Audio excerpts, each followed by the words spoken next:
Hari Om. Begin each day listening to the most auspicious sound in the universe.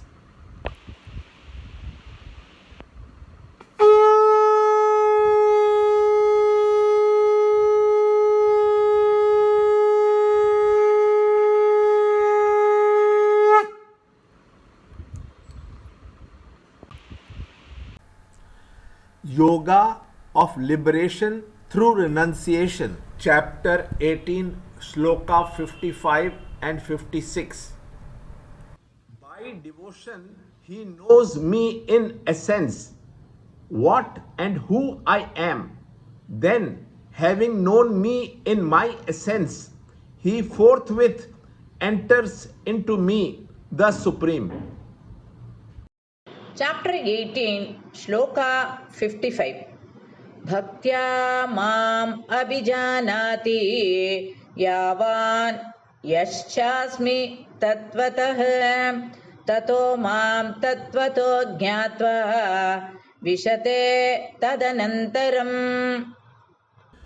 Doing all actions, always taking refuge in me, by my grace, he obtains the eternal, indestructible state or abode. Chapter 18, Shloka 56.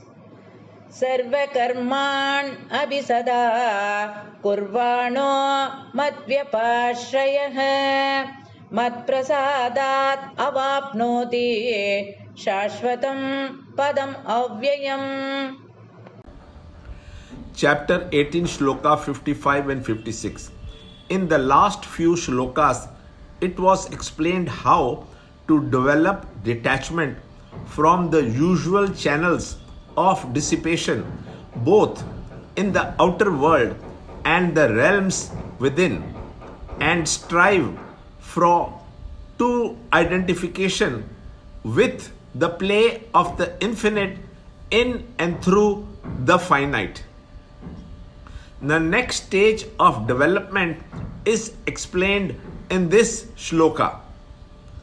Love is measured by the degree of identification the lover maintains with the beloved. Devotion is love for the Supreme. When the adjustments enumerated in the previous shlokas have been made, the egocentric individuality increasingly seeks and discovers its identity with the self. It comes to experience the true nature of the self more and more clearly. Lord says, such a seeker comes to understand what and who I am. When the sense of agency and enjoyment have ended with the elimination of the ego and awakening from the delusory projections of the ego, the individual attains the state of pure consciousness to live the Krishna state of perfection. All the paths indicated are for realizing the seeker's oneness with the Supreme, to integrate the body, mind, and intellect.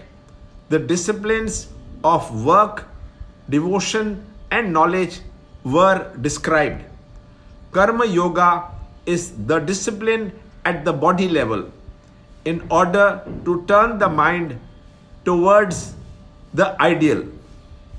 All exercises to channelize the emotions, to discipline the mind, to contemplate on the higher is Bhakti Yoga.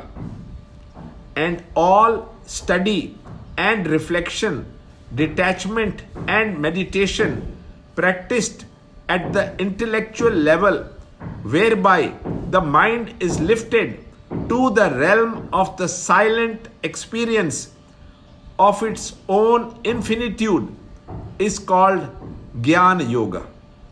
All the above three paths, all at once, transform the perceiver, the feeler, and the thinker. Learn more in the next shloka in the next video. To understand Gita, join Chinmaya Mission study group in your area. There are over 300 Chinmaya Mission centers in the world. Kindle Life is the first text prescribed in the scheme of study by Swami Chinmayananda himself. Watch Ranjod Kalra's videos on Kindle Life online. See this video clipping again and again till you can answer the following questions.